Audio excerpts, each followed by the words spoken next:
देश के कितने महान प्रधानमंत्री रहे, सिर्फ कांग्रेस पार्टी के नहीं, हाँ 2-3 मेरे परिवार से रहे, पंडित नेहरू जी, इंदिरा जी, राजीव जी, लेकिन वाजपेयी जी भी थे, मनमोहन सिंह जी भी थे। क्या स्तर था उनका, और इन्होंने स्तर इतना गिरा दिया है कि चुनाव के सामने ये कहने के बजाय कि मुझे वोट दीजिए, मैंने 10 सालों में ये काम और ये काम किया है, आपके सामने आकर कहते हैं फिजूल की बातें कि कोई राजनीतिक दल आपके गहने एक्सरे की मशीन से चुराएगा। मजाक समझ रखा है इन्होंने। हंस रहे हैं, लेकिन सिर्फ ये हंसी की बात नहीं है, गंभीर बात है कि आपने इनके लिए इतना आसान बना दिया है सब कुछ।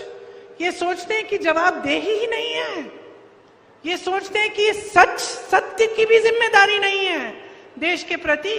ये सोचते हैं कि आपके सामने आकर कुछ भी झूठ बोल लें, कभी इंदिरा जी के बारे में बोलेंगे, कभी मेरे पिताजी के बारे में बोलेंगे, कभी पूरे परिवार के बारे में कुछ झूठ बोल देंगे। वो तो अलग बात है, ठीक है, बोलने दीजिए, हम उनके खिलाफ हैं, हम उनके बारे में उनकी सच्चाई आपके सामने लाते हैं, हम उनसे लड़ते हैं, हम आपके लिए लड़ते हैं, तो हमारे बारे में बोलेंगे, बोलने दीजिए।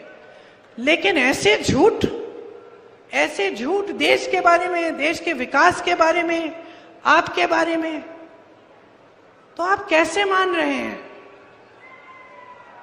तो जो कठोर बात मैं कहना चाह रही हूं वो ये है कि 10 साल आपने ऐसे निकाल दिए हैं।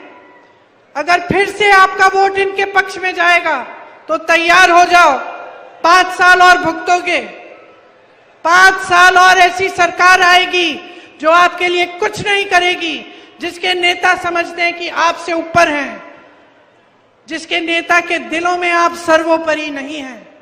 और ये इस देश, इस लोकतंत्र की परंपरा रही है कि जनता सर्वोपरि होती है। मैंने इंदिरा जी को देखा है, गांव गांव जाती थी, अपने पिताजी के पीछे पीछे जाती थी मैं, गांव के अंदर, गांव में डांट खाते थे वो महिलाओं से कि हमारी सड़क नहीं बनाई है, राजीव भैया बताओ।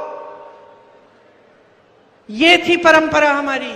महात्मा गांधी आपके बीच आते थे, कोई ऐसा नेता नहीं रहा इतना अहंकारी कि वो सोच बैठा कि मंच पे दिखेगा, बड़े बड़े उद्घाटनों में दिखेगा, बड़े बड़े विदेशी नेताओं के साथ दिखेगा, मगर आपके बीच नहीं आएगा, और फिर भी दोबारा से आप उसको चुनोगे। तो मैं आपसे ये कहना चाहती हूं कि अपने जीवन में सुधार लाना है, तरक्की लानी है, रोजगार लाना है, महंगाई को घटाना है, और जो आपकी समस्याएं हैं उस पर चुनाव लड़ाना है, तो अभी जागने की जरूरत है। अभी जागरूक बन जाओ। आज अपना वोट व्यर्थ मत करो। बहुत लोगों का खून गया है इस जमीन को सींचने में।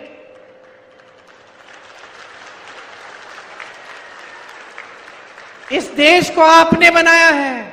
आप जब खेती में मेहनत करते हो तो सिर्फ अपने परिवार को नहीं खिलाते हो, पूरे देश को खिलाते हो। आप जब जवान बनते हो, सरहद पे जाते हो, तो पूरी देश की रक्षा करते हो। मेरी बहनें, जब आप नई पीढ़ी को, अपने बच्चों की आप परवरिश करती हो, तो आप इस देश की नई पीढ़ी को तैयार कर रही हो। ये देश आपका है। ये वोट हल्के में मत लो, इस वोट को गंभीरता से समझो कि आज आपका देश कहां है, किस मोड़ पर आ गया है, कि अगर आप जागोगे नहीं, इस देश को आज बचाने का काम नहीं करोगे, तो पता नहीं कहां पहुंच जाएगा। जो आपको दिखाया जा रहा है टीवी पे, इश्तिहारों में, सच नहीं है। सच्चाई आप जी रहे हो, इस सच्चाई को पहचानो। कांग्रेस पार्टी गारंटी लाई है। मैंने कहा बहनों के लिए सालाना 1 लाख रुपए देंगे हर गरीब परिवार में, जो सबसे ज्यादा उम्र की महिला है उसके लिए, ताकि आप बचत कर पाए, ताकि आप अपने पैरों पे खड़े हो पाए। किसानों के लिए जितनी भी चीजों पे आप खेती के लिए इस्तेमाल करते हो, जिन पर जीएसटी है, वो सब जीएसटी से मुक्त करेंगे। आपको एमएसपी कानूनी स्तर पे मिलेगा, कानून बनाएंगे, एमएसपी आपको मिलेगा ही मिलेगा। और ये जो 16 लाख करोड़ के माफ कर रहे हैं ना, ये ऋण अपने बड़े उद्योगपति दोस्तों के, इसके बजाय हम जो आपके ऋण हैं उनको माफ करने के लिए एक स्थायी आयोग बनाएंगे, ताकि किसी सरकारी ऑर्डर की जरूरत नहीं होगी। जब आपको ऋण माफी की जरूरत होगी, आप आयोग में जाकर अपने ऋण माफ करा पाएंगे। हम आपको मजबूत करना चाहते हैं, इस देश की खेती को मजबूत करना चाहते हैं। इसके लिए हम खास नीतियां लाएंगे। हम नौजवानों के लिए एक 5,000 करोड़ रुपए का फंड बनवाएंगे, जिससे जब आप अपने छोटे छोटे कारोबार शुरू करना चाहेंगे तो आपको उस फंड से पैसे मिलेंगे। जो स्नातक पास बच्चे हैं, जो शिक्षित हैं, लेकिन रोजगार नहीं मिल रहा है, हम कह रहे हैं कि आपको जैसे ही आप पास होंगे, आपको हम एक अप्रेंटिसशिप प्रोग्राम में लगवाएंगे, ताकि 1 साल में आपके कम से कम 1 लाख रुपए बन जाए। हम कह रहे हैं कि मोदी जी की सरकार में 30 लाख सरकारी पद खाली हैं, हम उनको भरेंगे। हम किस आधार पर कह रहे हैं ये? आप सोचोगे कि चलो ये आई थी, इन्होंने भी बड़ी बड़ी बातें कह ली कि हम ऐसा करेंगे वैसा करेंगे। वो तो मोदी जी भी कह गए थे 5 साल पहले, 10 साल पहले, फिर कुछ नहीं हुआ। पता है आपको कैसे मालूम होना चाहिए कि मेरी बातें हल्की नहीं है। कर्नाटका में देखिए, पास में है ना कर्नाटका, जितनी गारंटी हमने दी, चुनाव से पहले जो गारंटी दी, सरकार बनने पर वो गारंटी पूरी हो रही है। छत्तीसगढ़ में हमने वही किया, किसानों के कर्ज माफ किए। हिमाचल प्रदेश में हमारी सरकार है, हर रोज गारंटियों को पूरा करने का काम हो रहा है। तेलंगाना, धन्यवाद, तेलंगाना में भी हमारी सरकार है, तेलंगाना में गारंटी पूरे हो रहे हैं।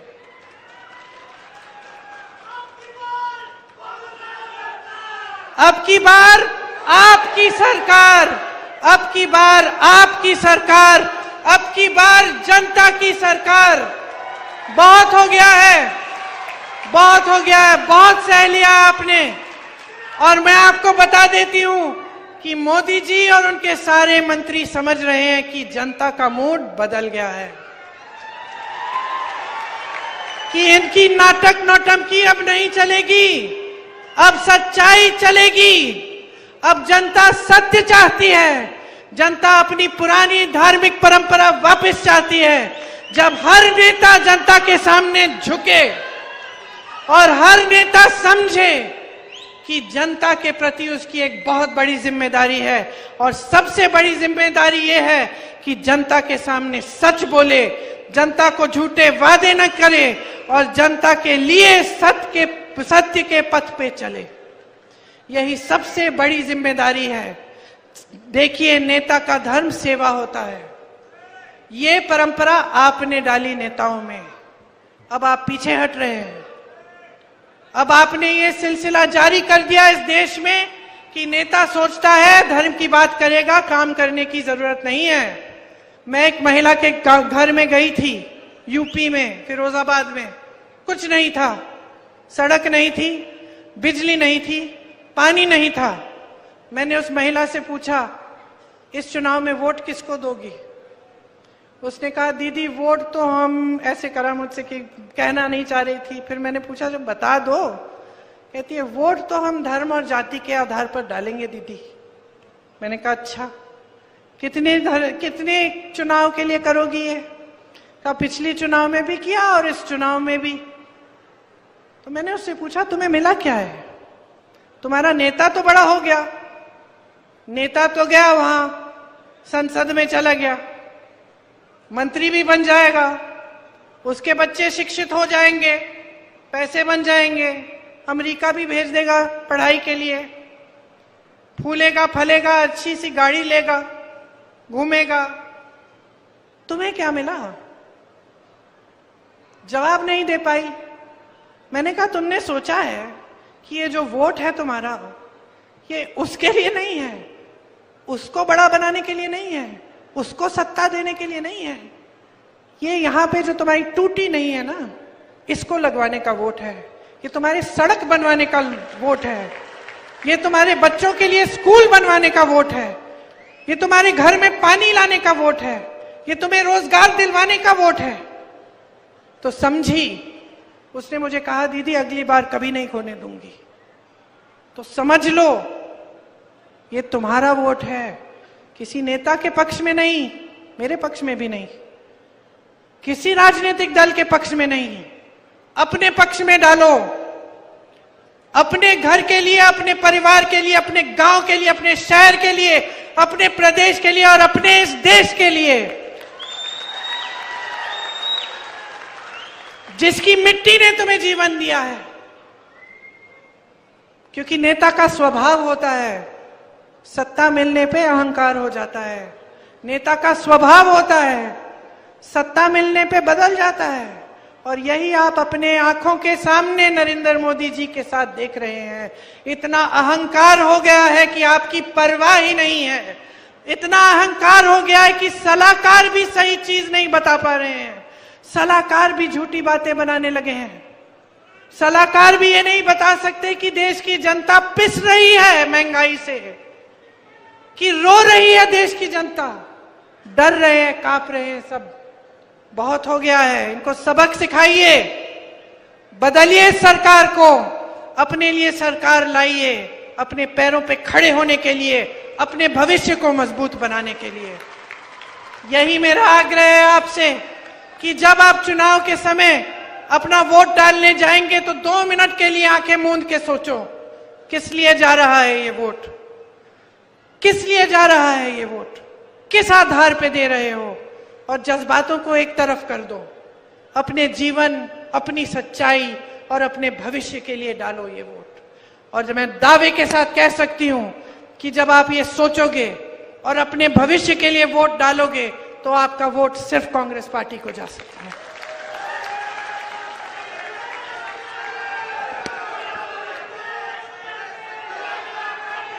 यहाँ के हमारे उम्मीदवार हैं, मैंने आपके बारे में बहुत अच्छी अच्छी चीजें सुनी हैं, आपके लिए समर्पित हैं। यहाँ से आपने, जैसे मैंने कहा, यहाँ से आपने बड़े बड़े मुख्यमंत्री दिए, विलासराव जी का पूरा परिवार आपके लिए समर्पित है, हम आपके लिए समर्पित हैं।